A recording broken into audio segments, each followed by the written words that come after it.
One of the things that you mentioned in the communication methods, which if you could touch on that, but you talk about one of them is giving presents to your customers. Yes. And you talk about if you're going to call your company family or call your customers family, you wouldn't give your family 20% off their next purchase. It's like that's not a real present for them. That's you trying to get more short-term revenue for you. Whereas if you're like, hey, what's a really thoughtful gift I would give somebody actually in my family? You wouldn't give them 10, 20% off or a coffee mug with your logo on it. So if you could kind of touch on that and then quickly go through some of those communications so you can see how these different stages come into play. Yeah, absolutely, Chris. So across those 8 phases, we want to be in communication with our customers. And I believe there's 6 key ways that you can communicate with your customers. You can have in-person interactions, you can have emails, physical mail or snail mail, phone, video, and gifts and presents. You mentioned gift and presents. I couldn't agree more with you. Discounts is a gift to you, not a gift to them. Stop deluding yourself. Swag, tchotchkes, paraphernalia with your logo on it, again, gift to you, not a gift to them. No one, let's put it this way. Imagine it's Christmas morning or one of the nights of Hanukkah or your birthday or whatever holiday you're celebrating, and there's this beautifully wrapped package, and it's from your grandma. And you open the package and you pull it out, and it's a sweater with her name on it. You love your Nana, and you are not wearing that sweater. I guarantee it, right? So why is it that we think that our customers want to be walking billboards for us? Okay, now I'm not saying that promotional products and tchotchkes and things like that are bad, but they're marketing tools. They are not presents. A present is something that when you give it to someone, they get it and they say, I didn't know this person cared this much, or I didn't know this person knew this much about me. Stop and think about all the presents you've ever received in your life, all the gifts. And if I were to ask you to make a list of the best ones, the majority of those would cost less than $50. In fact, the majority would cost less than $20. Why?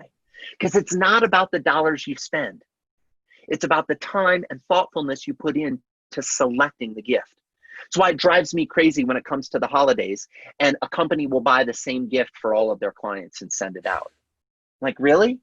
Great. I'm glad you made this as easy on you to feign caring in a way that your clients who know each other will see the gift and be like, oh, I see you got that from Acme Co too, huh? Yeah, so did I. Don't send any gift. Gift cards is another perfect example. I'm sorry, with all due respect to all the companies that have gift cards, no one ever said, oh, I got a gift card.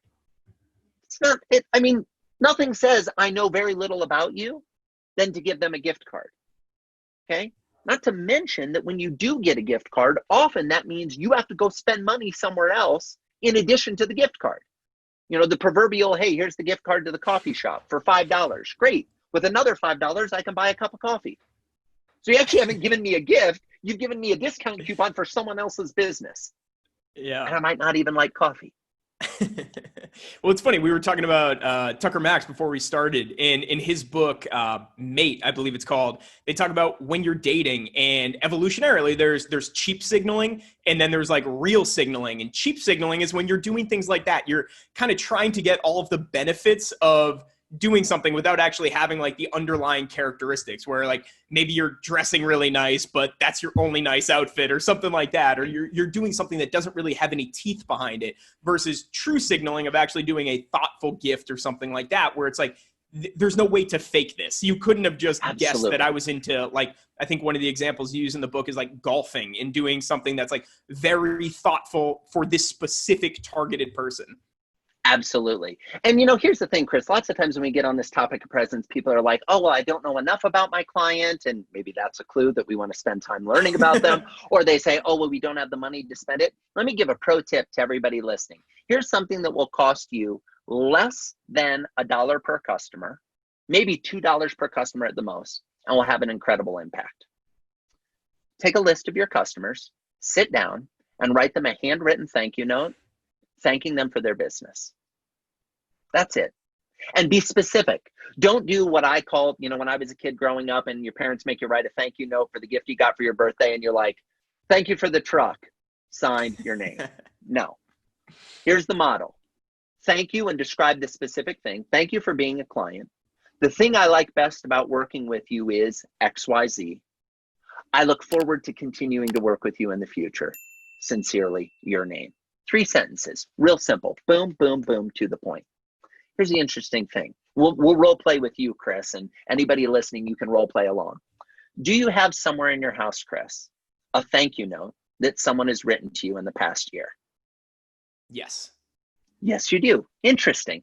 I imagine most of the people watching, you also just answered yes. Why do you still have that?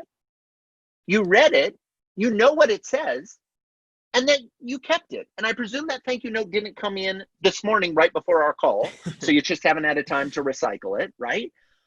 The moral of the story is we are dying for physical proof that we matter. We are dying for tangible proof that we are creating an impact in someone else's life. And so when we get a handwritten thank you, we keep it. Why? Because we want that artifact. We want that evidence that the impact we're having in the world is being acknowledged by another human being. The most powerful gift you can give is to write someone a thank you note, sincerely telling them what they mean to you. Sincerely telling them how much you appreciate the impact they've had in your life, what they've provided for you, the opportunity they've given you. I'm telling you, your customer will be much more likely to hold on to a thank you than a mug with your logo on it.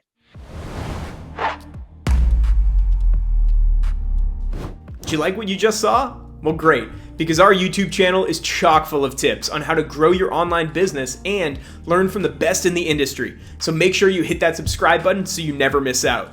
And if you're looking for the absolute best software for entrepreneurs at the lowest possible price, then you should absolutely head over to appsumo.com and subscribe to our email list.